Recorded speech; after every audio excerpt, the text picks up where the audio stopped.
করে সমস্ত সম্প্রদায়ের মানুষের কাছে শান্ত থাকুন, সুস্থ থাকুন, কেউ কোনো সাম্প্রদায়িকতার মূলক আচরণ করবেন না এবং আইন হাতে নেবেন না।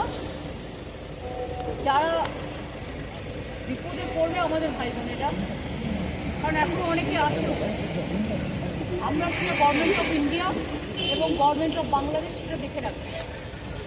গভর্নমেন্ট অফ ইন্ডিয়া যেভাবে বলবে আমরা সেভাবেই করব।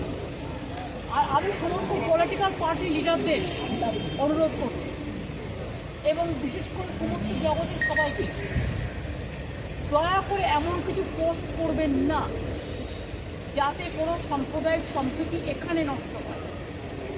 এবং সব দলের নেতারাই তাদের বলবো এটা দেশের ওপর ছেড়ে দিন, দেশে আমাদের সরকার আছে, তাদের উপর ছেড়ে দিন।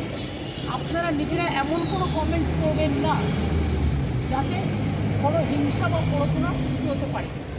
সকলেই আমাদের ভাই বোন এটা মনে রাখবেন, বাংলাদেশের যে ঘটনা, সেই ঘটনাতে আমরা সবাই উদ্বিগ্ন,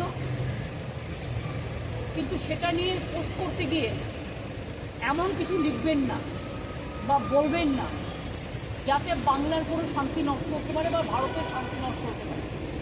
এটা আমি সবাইকে বলবো, ইনক্লুডিং দ্য বিজেপি লিডার, কারণ তারা অলরেডি কিছু পোস্ট করছে যে পোস্টগুলো করা উচিত না বলে আমি মনে করি।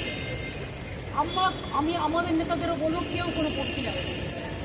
সুতরাং আমি আপনাদেরও বলবো এবং সমাজ জগৎকেও বলবো, শান্তি রক্ষার স্বার্থে আসুন।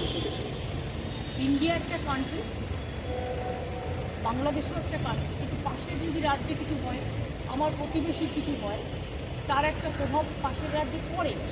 সেক্ষেত্রে শান্ত থেকে আমাদের পরিস্থিতিটা দেখে রাখতে হবে, সব সন্তানরা যেন ভালো থাকে।